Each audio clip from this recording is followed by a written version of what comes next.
30 years ago today, KLAS aired a live interview with an anonymous man who made some really astonishing claims. He alleged that the U.S. military was secretly studying alien technology out in the Nevada desert near a base that is now very well known all over the world, Area 51.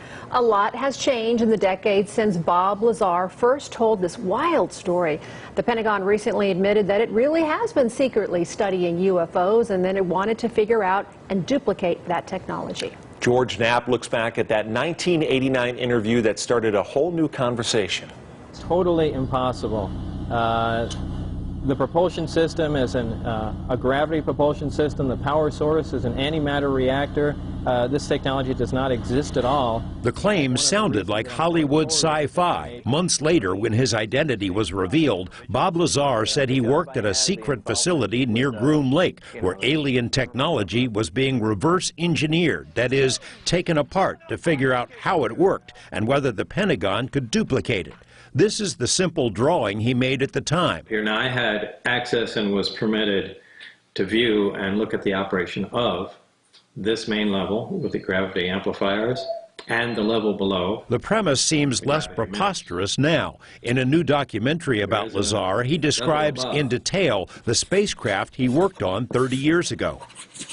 The craft that I worked on, that when it's going to travel a long distance, that is how it operates. It flies along and it puts its belly to the target and then brings all the amplifiers to power, and it shoots off in that direction. It doesn't fly as it would in science fiction movies. It flies with the belly, the bottom forward. If the description of a spacecraft tilting sounds familiar, take a look at the so-called Gimbal UFO, a video released by the Pentagon in 2017. Naval pilots encountered a fleet of these unknown craft off the coast of Florida in 2015 and have since had dozens of similar encounters. The spike in UFO incidents prompted a recent policy change by the Navy, which announced it wants to encourage its pilots to report future incidents.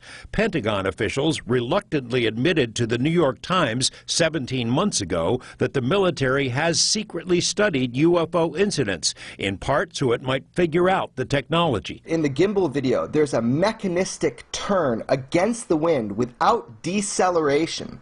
So we have a craft without rotors, without heat signatures, without plumes, without tail fins, and certainly no tail number, moving in a way that is counterintuitive to our own aeronautics. When Bob saw that, he came to the conclusion this has to be a gravity-propelled craft. It's rotated. That it does mimic exactly the propulsion system that Bob Lazar described. This story is extraordinary.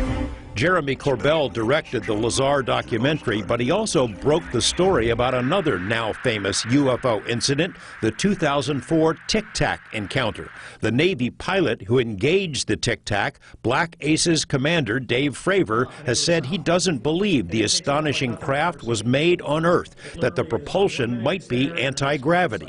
When Lazar was shown the Tic Tac video for the first time, it immediately reminded him of the Sport model, his name for the craft stashed in the desert. There's no question in my mind. I mean, I'm virtually certain that's the way the craft operated, and that uses close to or the exact same propulsion system. Former Pentagon intelligence officer Lou Elizondo was in charge of ATIP, the secret Pentagon study. He told us one goal of the project was to determine the physics of UFOs, how they can achieve the seemingly impossible.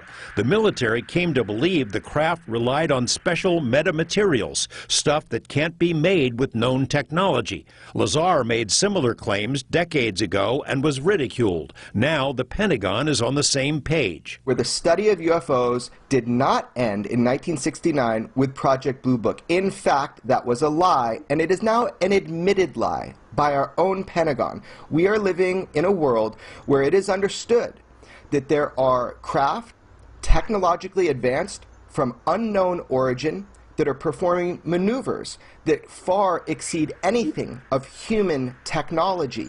This has been going on a long time, and our government has been studying it. George Knapp, 8 News Now.